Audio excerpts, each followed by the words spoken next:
Hello, everyone. I want to talk about a number today: $1,000. For some people, that's a weekend trip. For others, it's a new gadget. But for so many of us, $1,000 feels like a mountain. It feels like an impossible dream, a safety net we see other people have, but just can't seem to grab for ourselves. It's the number that separates a minor inconvenience from a full-blown crisis when the car breaks down or a child gets sick. If you have ever felt that pit in your stomach when an unexpected bill arrives, if you are living paycheck to paycheck and feel like you're running on a treadmill that's going too fast, this video is for you. We are going to talk about how to save $1,000, and we are going to do it fast. I'm not going to tell you to skip your latte for 10 years. I'm going to give you a real, actionable plan for what I call a financial sprint.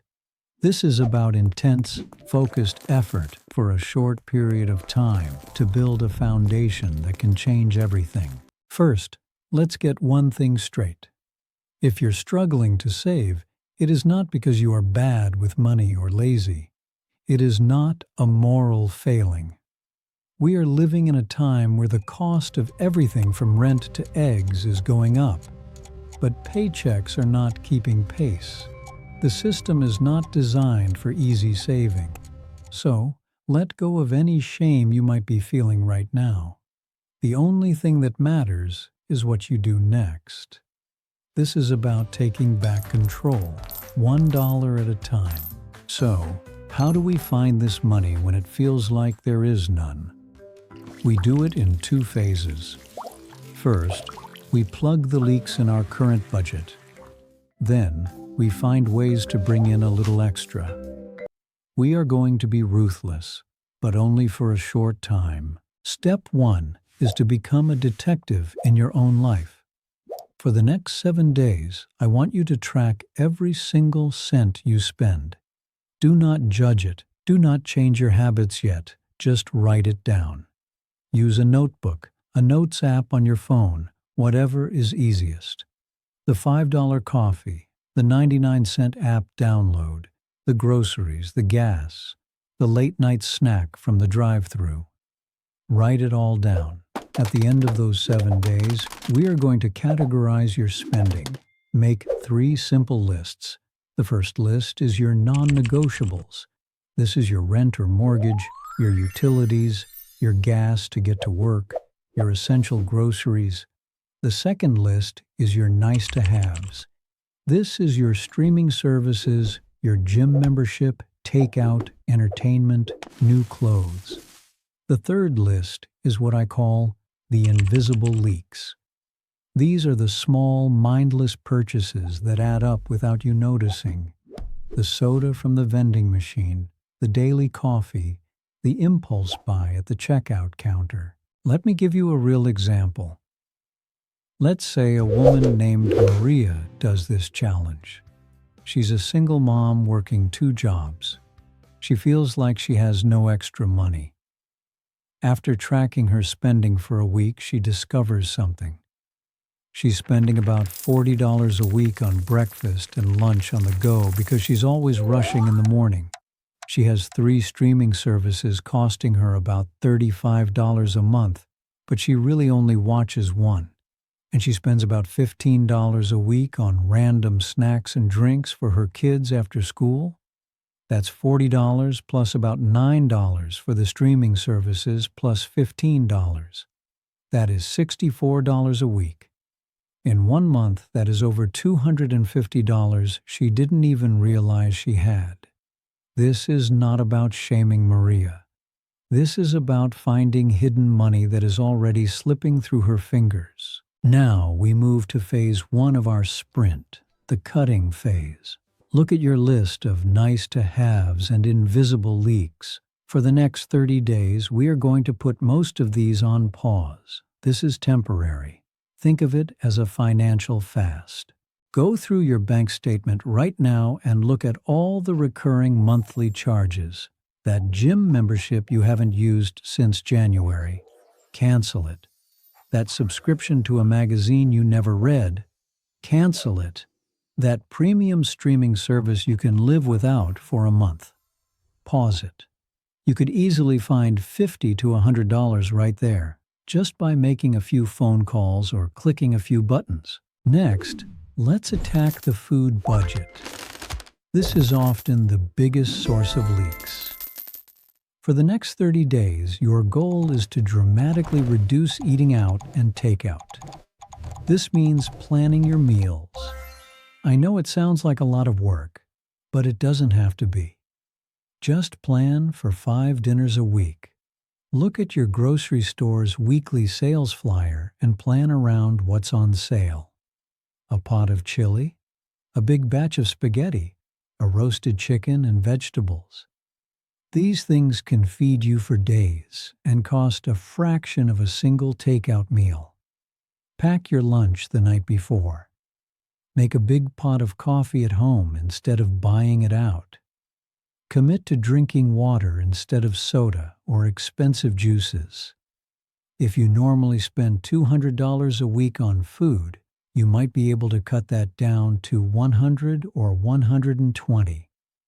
That is a savings of $300 to $400 in a single month.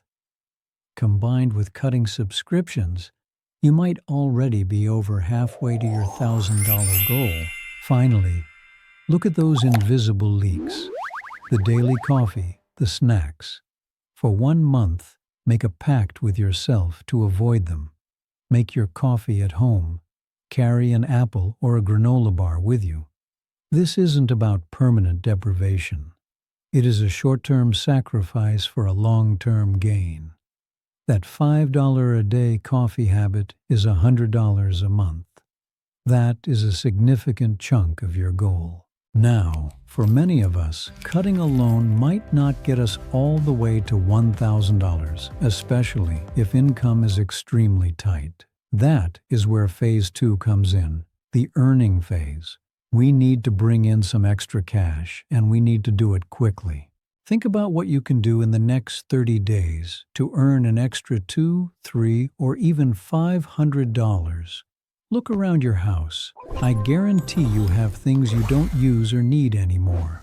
Old electronics, clothes you haven't worn in a year, books, furniture. Take good pictures of them and post them on Facebook Marketplace or Poshmark. Be realistic about the price. The goal is to sell it fast, not to hold out for the highest possible offer. You could easily make a few $100s this weekend just by decluttering. Next, consider the gig economy.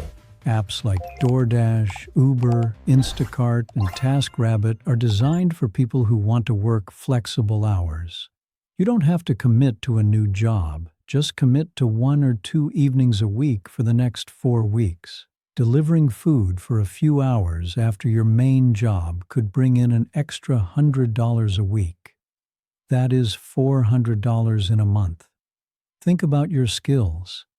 Can you mow lawns, babysit, walk dogs, help someone with their computer, clean a house? Post your services on local community groups or on an app like TaskRabbit. Let me give you another real example. A guy named David needed to save money for a new tire. He went through his apartment and found an old guitar he hadn't played in years, a bunch of video games, and a designer jacket he never wore. He sold it all on Facebook Marketplace over 3 days and made $350. The following weekend, he spent about 6 hours doing Instacart deliveries and made another $150. In less than a week, he had made $500. He found his extra money. It was just hiding in his unused stuff and his free time. So, here is the plan. Track your spending for 1 week. Then, for the next 30 days, you go on a financial sprint. You ruthlessly cut your non-essential spending, and you find a way to earn extra income. You take the money you would have spent and the money you have earned, and you put it into a separate savings account immediately. Do not let it sit in your checking account where it will get spent. Transfer it the moment you get it. This $1,000 is more than just a number. It is your emergency fund. It is the buffer that stops a small problem from becoming a disaster. It is the feeling of waking up and not having that low-grade anxiety about money. It is the first step to building real wealth and changing your family's future. It is proof to yourself that you can do it. This will be hard. There will be days when you want to give up and order a pizza. That's okay. Just get back on track the next day. Remember why you are doing this. You are doing this for your peace of mind. You are doing this to build a life where you are in control. You can do this. Start today. Track your spending. Look for one thing you can sell. Take the first step right now. Your future self will thank you for it.